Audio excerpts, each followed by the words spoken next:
Yes. So what I was saying is, see in the present,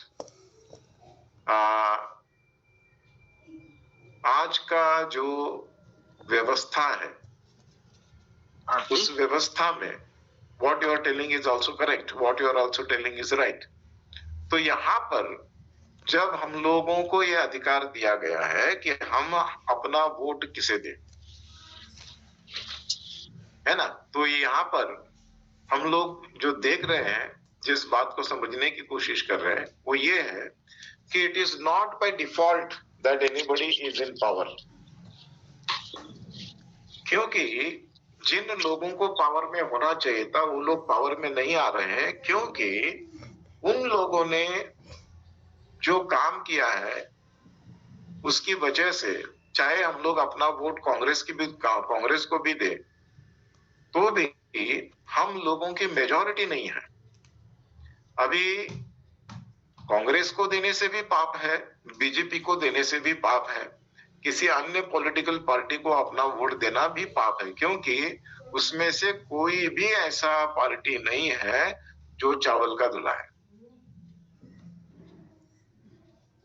हर कोई अपनी अपनी तरीके से पाप करता है, हर कोई अपने अपने तरीके से भ्रष्टाचार करता है, हर कोई अपने अपने तरीके से जनता को लूटने का काम करता है, जैसे ही उसको मौका मिलता है, जैसे वो सत्ता में आ जाता है।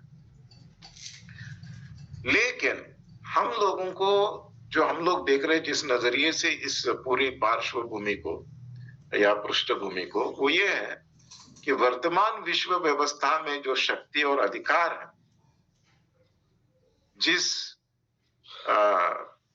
व्यवस्था में हम लोग आज भी मौजूद हैं, उसकी शक्ति जो है वो सीमित है। ये हम लोगों को जानना और समझना भी जरूरी है, क्योंकि जो कुछ भी इस व्यवस्था को करना है, आज की व्यवस्था को, वो केवल उनका जो इलाका है उसी में काम कर सकते हैं। They are not authorised to do anything in the spiritual realm. उनका अधिकार केवल इस वैश्विक व्यवस्था के साथ ही जुड़ा है, और बाकी की जो चीजें हैं उस पर, और जो सरकार हम लोग लाना चाहते हैं उस पर परमेश्वर का नियंत्रण रह सकता है, अगर कलीसिया एकजुट होकर प्रार्थना करें कि हमें ये सरकार चाहिए।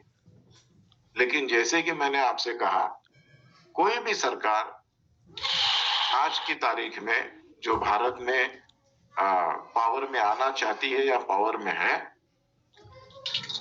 वो सब भ्रष्ट है, इसमें कोई संदेह नहीं है। कोई चाहे जितना भी जोर लगाकर डंका पीट पीट कर बताने की कोशिश करे कि हम लोग भ्रष्ट नहीं है, ये मुमकिन ही नहीं है, क्योंकि भ्रष्टाचार नहीं करेंगे तो पावर में आ ही नहीं सकते।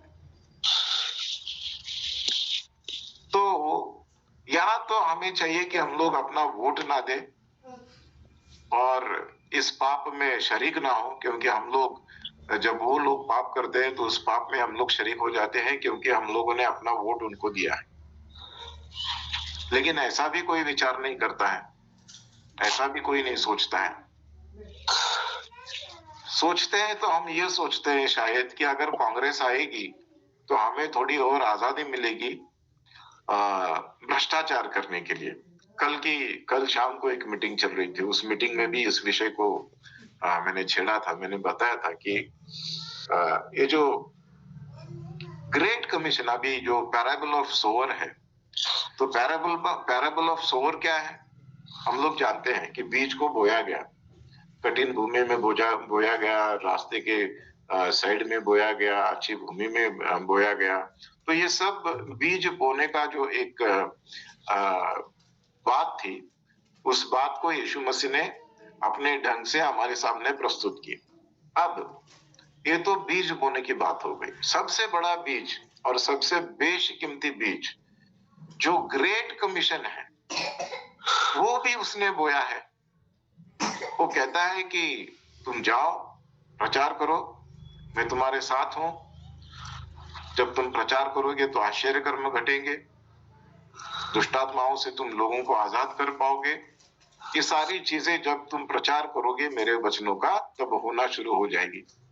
लेकिन ये जो ग्रेट कमीशन का सीड है, वो कहाँ गिरा है?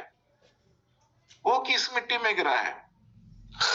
क्यों हमारे देश में इतने सालों बाद भी हम 3%, 4% हैं? क्योंकि ये जो बीज उसने बोया है, वो पता नहीं किस भूमि में गिरा है, पता नहीं कहाँ है, लेकिन ना तो ये अंकुरित हो रहा है, ना ही इसका छोटा पौधा तैयार हो रहा है, ना ही इसका बड़ा पेड़ हुआ है, ना ही इसे फल लग रहे हैं।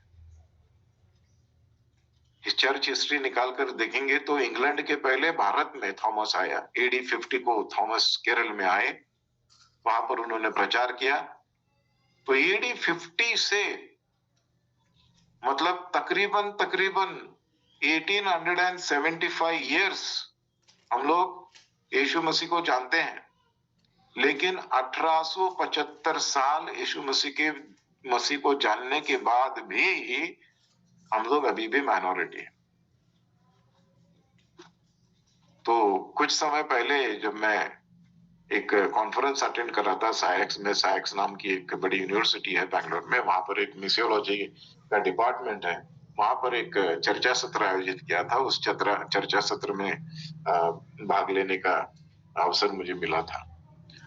तो वहां पर कुछ डेटा प्रस्तुत किया गया। उस डेटा में इस बात का भी जिक्र हुआ कि वेस्टर्न कंट्रीज जो है, जो भारत देश में सुसमाचार को फैलाने के लिए आर्थिक मदद किया करती थी, वेस्टर्न कंट्रीज, सब वेस्टर्न कंट्रीज आ गई उसमें। तो अब उन्होंने पैसा भेजना बंद कर दिया है, और उसका जो कारण उन्होंने दिया है, जो बताया है, उन्होंने कहा कि आज तक हम लोगों ने भारत को, हिंदुस्तान को, इंडिया को इतना पैसा भेजा है कि उस पैसे से कम 7 बार इस देश का उद्धार होना चाहिए था। लेकिन आज भी हम लोग माइनॉरिटी हैं। तो पैसा गया कहाँ? तो भ्रष्टाचार केवल वैश्विक व्यवस्था में नहीं, लेकिन ये जो स्वर्गीय व्यवस्था का जिम्मा हम लोगों को सौंपा गया है, उसमें भी उतना ही भ्रष्टाचार हो रहा है। आज पूरा भारत जो है वो मसीह होना चाहिए था, और अकॉर्डिंग टू देयर डेटा जितना पैसा उन्होंने भेजा है भारत में, 7 बार पूरे देश का उद्धार होना जरूरी था। तो अब हम लोगों को सोचना चाहिए, समझना चाहिए कि हमारी जिम्मेदारी क्या बनती है, हम कहां पर हैं, और अगर हम यहाँ पर हैं तो हम लोग यहाँ पर क्यों हैं, आगे क्यों नहीं बढ़ रहे। So these are all the questions that rise in our heart, in our mind, when we look at the situation around us.